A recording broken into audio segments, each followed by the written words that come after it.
Chika Pals! So, for today's video ay pictorial nga kami for graduation na nauna na rin sila L habang kami ay naiintayan ng mga babae. Ayan, and next, sumunod na rin ako at after nun, nag-umpisa na rin yung Pilipiniana and then after yung toga. Ayan, syempre dapat maganda-ganda na tayo dyan dahil last na yan. Ayan, syempre ngiti-ngiti lang, kaya nung nakailang shot lang dyan. And after nun is nagutom rin kami kaya kumain kami sa kimbap. Ayan si Elle, super pretty.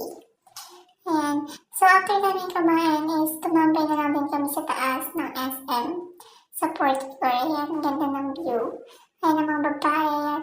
Habang naghihintay kami is, yun, saglit lang naman kami tumambay. Kasi nakakatamad din tumambay ng sobrang tagal. And nag-uubos na kami ng oras. Ayan, sumakay na rin kami ng minibus. And habang naghihintay ng sakayan, nakarating na rin naman kami ng Gapan. So, short lang to guys. So, thank you for watching.